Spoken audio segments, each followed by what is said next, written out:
नमस्कार प्यारे बच्चों, चलिए आपके लिए लेकर आ गए हैं ये आपका चैप्टर नंबर 3 जो है क्या है, दो चर वाले रैखिक युग्म। ठीक है, समीकरण युग्म, दो चर वाले रैखिक समीकरण युग्म। इसमें से हम इसमें सभी क्वेश्चन करवाएंगे आपको, जैसे कि MCQs हो गया, ठीक है, और लॉन्ग वाला भी है, ठीक है, दीर्घ उत्तरी है, लघु उत्तरी है, ठीक है, 6 नंबर या 2 नंबर या, ठीक है, 3 नंबर, सभी वो करवाए जाएंगे जो इसमें से पूछता है। तो उनके लिए बता रहे हैं, देखिए कि यहाँ पे मैंने कुछ चार्ट बनाए हैं जो कि रैखिक समीकरण युग्म के संगत रेखाओं का निरूपण। इसमें देखिए एक क्वेश्चन तो कंफर्म है कि अइबे करता है, तो पहले ये जो है इनका जो संबंध होता है उसको हम जान लेंगे, क्योंकि अगर ये आप नहीं जानोगे तो सवाल बनाने में कठिनाई हो सकती है। ठीक है, तो इसलिए हम आपको पहले से ही इसको हम चार्ट बनवा दिए हैं, आप इसको देख लीजिए। देखिए पहले आपका है अनुपातों की तुलना, अनुपातों की तुलना। ठीक है, ये अब A1/A2 not equal to B1/B2 है, तो इसका जो आलेखी निरूपण होगा क्या होगा, प्रतिच्छेदी रेखाएं होंगे। क्या होंगे, प्रतिच्छेदी रेखाएं। अगर इसकी बात करें बीजगणितीय व्याख्या, अगर बीजगणितीय में दिया है तो एक और केवल एक हल होगा या इसको अद्वितीय हल कहेंगे। अब संगतता क्या होगी इसकी, निकाय संगत है। ठीक है, ये आपको पता होना चाहिए, अगर नहीं पता होगा तो आपको क्वेश्चन करने में कठिनाई हो सकती है। देखिए दूसरा आपका है A1/A2 बराबर B1/B2 बराबर C1/C2। ठीक है, तीनों क्या है हमारा, तीनों बराबर है तो क्या होगा, समपाती रेखा होंगी। क्या होंगे, समपाती रेखाएं होंगे। इसका बीजगणितीय व्याख्या देखें तो इसके अनंत हल होंगे। क्या होंगे, अनंत हल होंगे। अब इसकी संगतता क्या होगा, निकाय संगत है या निर्भर है कह सकते हो। लास्ट वाला देखिए A1/A2 बराबर B1/B2 और ये नॉट इक्वल टू C1/C2 है, तो इसके क्या होगी, आलेखन निकाय निरूपण क्या होगा, इसका समांतर रेखाएं होंगी। क्या होंगी, समांतर रेखाएं होंगी। और बीजगणितीय व्याख्या करें तो इनका कोई हल नहीं होगा। और संगतता क्या होगा, निकाय असंगत है। ठीक है, तो इसको आप बना लीजिए। ठीक है, चार्ट को बनाइए। आप देखते हैं आपका बहुविकल्पी प्रश्न है।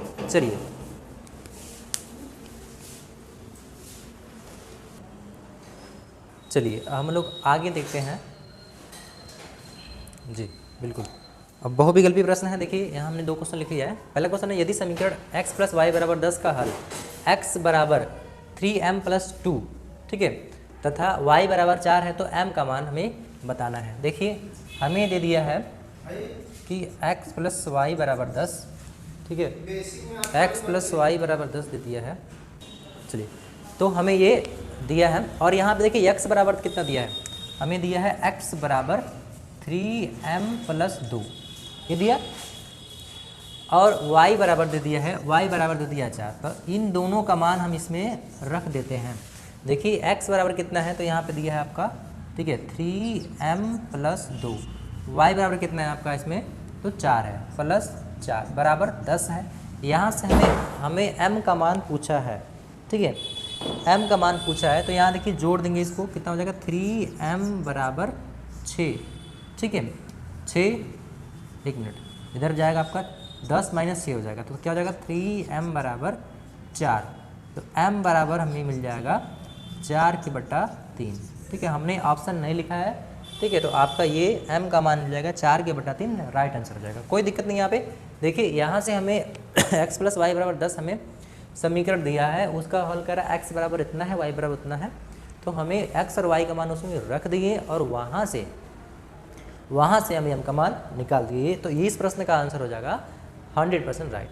चलिए अब दूसरे प्रश्न की तरफ चलते हैं। चलिए दूसरा प्रश्न को हम करते हैं। दूसरा प्रश्न कह रहा है कि a का मान ज्ञात कीजिए जिसके लिए, ठीक है, निकाय हमें दिया है ax + 2y = 2 और 8x + ay = 4 दे दिया है। ठीक है, कि अपरिमित रूप से अनेक हल हैं। तो अपरिमित रूप से अनेक हल हैं, तो इसके लिए क्या होता है आपका,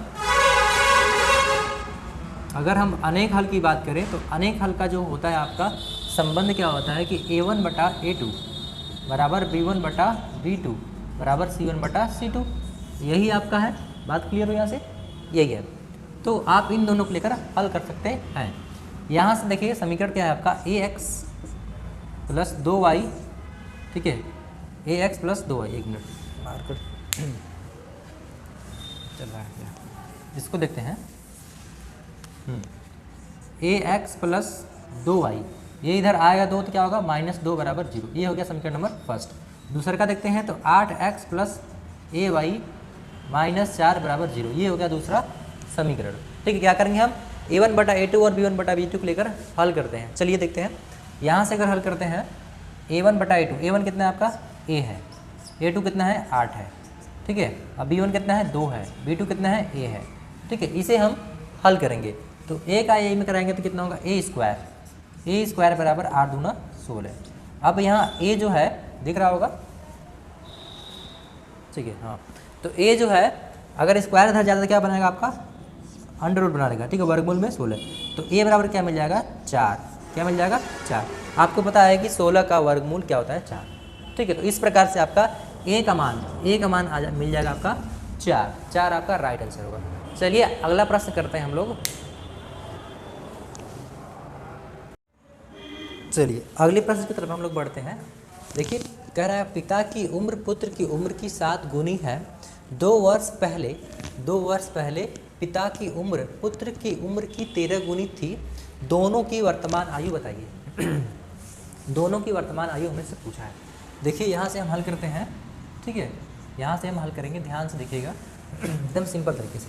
हम मान लेंगे माना, ठीक है, पिता तथा पुत्र की वर्तमान आयु,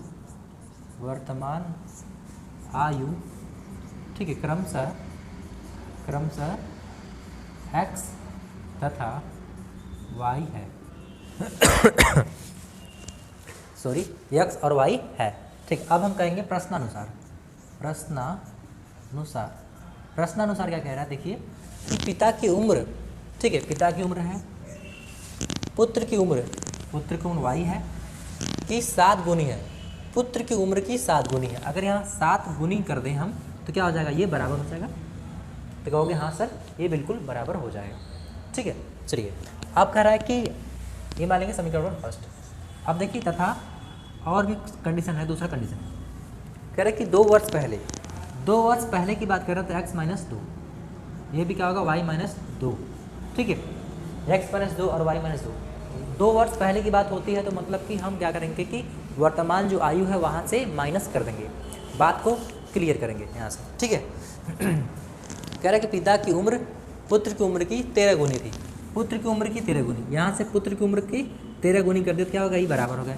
ये हो गया हमें समीकरण नंबर हमें इसको अगर आगे हल कर देते हैं थोड़ा सा, तब समीकरण नंबर सेकंड में आते हैं, ठीक है। तो x माइनस 2 बराबर 13 अंदर गुणा करें तो क्या होगा 13y माइनस 13 दूना 26, ठीक है। x ये जो है चार पद इधर आ जाएगा तो x माइनस 13y बराबर कितना होगा आपका, उधर आएगा क्या होगा माइनस 26 प्लस 2।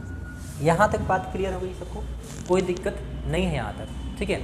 आगे देखेंगे तो x माइनस 13y बराबर आपका माइनस का 24 हो जाएगा। इसको मान लेंगे समीकरण नंबर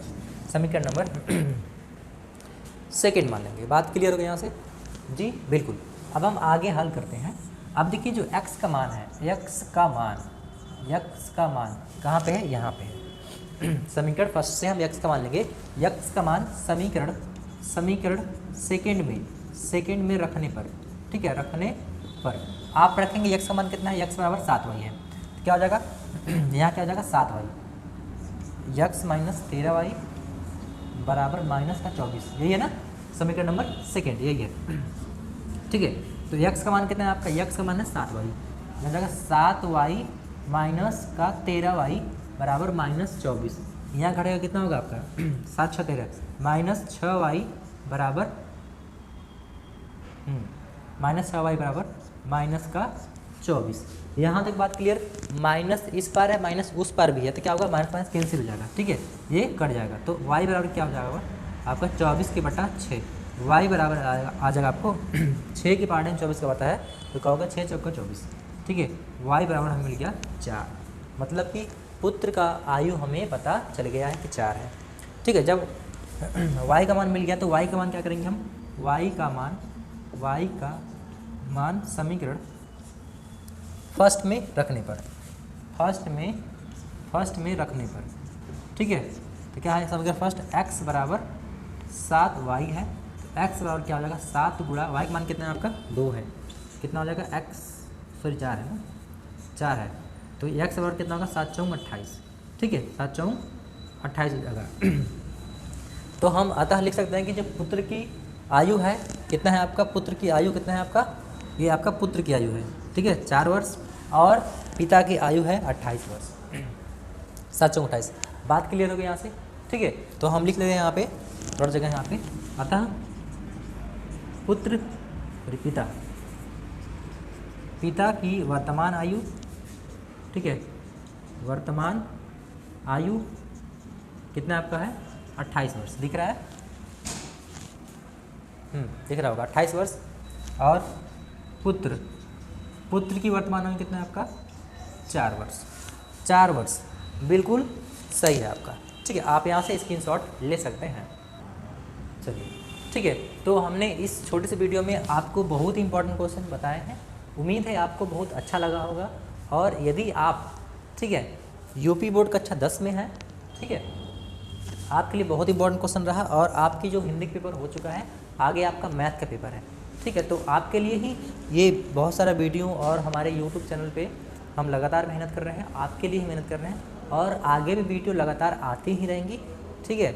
तो इस वीडियो को आप ज़्यादा से ज़्यादा शेयर करें और हमारे चैनल को सब्सक्राइब कीजिए, और वीडियो अच्छा लगा हो तो लाइक ज़रूर कीजिए। धन्यवाद।